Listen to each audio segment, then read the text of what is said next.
সিদ্ধান্ত নিতে হবে অপশক্তির দাস নাকি মুক্তির ইতিহাস। আমার দলের নেতাকর্মীদের উদ্দেশ্যে আমি বলবো, ইতিহাস ও রাজনীতির পালাবদল আমাদেরকে আজ চরম সন্ধিক্ষণে নিয়ে এসেছে। সাধারণ রাজনৈতিক কর্মী থেকে আপনারা পরিণত হয়েছেন বাংলাদেশের স্বাধীনতা ও সার্বভৌমত্ব রক্ষার সেনানীতে। আমরা শুধু নির্বাচনের জয়ের জন্য লড়ছি না, লড়ছি একটি অর্থবহ পরিবর্তনের জন্য, জনগণের অধিকার প্রতিষ্ঠার জন্য এবং গণতন্ত্রের মুক্তির জন্য। সম্মান, কৃতজ্ঞতা ও ধন্যবাদ জানাই বাংলাদেশের জনগণকে, যারা গণতন্ত্র ভালোবাসেন, যারা গণতন্ত্রের জন্য সহ্য করেছেন নির্যাতন, যারা আত্মত্যাগে উজ্জ্বল করেছেন দেশের ইতিহাস।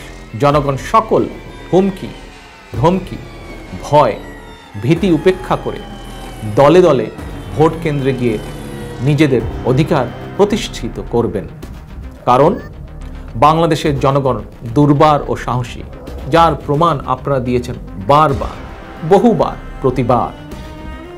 আমাদের মনে রাখতে হবে, প্রতিটি ভোট কেন্দ্রে ভোটার কয়েক হাজার, আর ভোট কেন্দ্রে দায়িত্বপ্রাপ্ত লোকের সংখ্যা হাতে গোনা কয়েকজন। এর মধ্যে সবাই তাবেদার নন। মনে রাখবেন, আপনারা যত বেশি সংখ্যক মানুষ দল বেঁধে ঐক্যবদ্ধভাবে ঘর থেকে বেরিয়ে আসবেন, দুর্বৃত্তরা তত বেশি পিছিয়ে যাবে। হাজারো ভোটারের ভিড়ে তাবেদাররা কোনোভাবেই আপনাদের ভোটের অধিকার কেড়ে নিতে পারবে না। আত্মবিশ্বাস রাখুন, 10.5 কোটি ভোটারের এই শক্তিকে কেউ কোনো কিছু কোনোভাবে রুখতে পারবে না।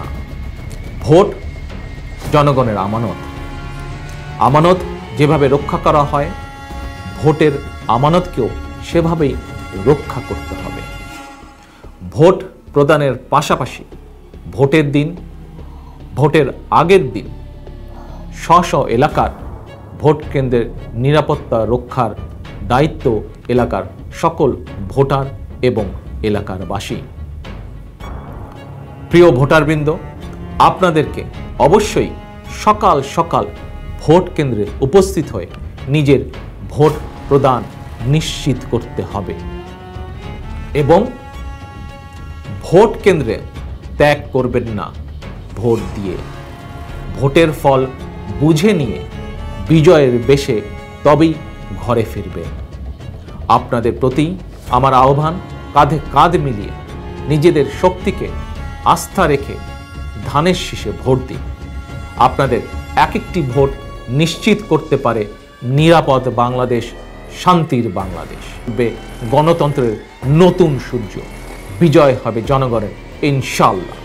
বাংলাদেশ জিন্দাবাদ, ধানের শীষ জিন্দাবাদ।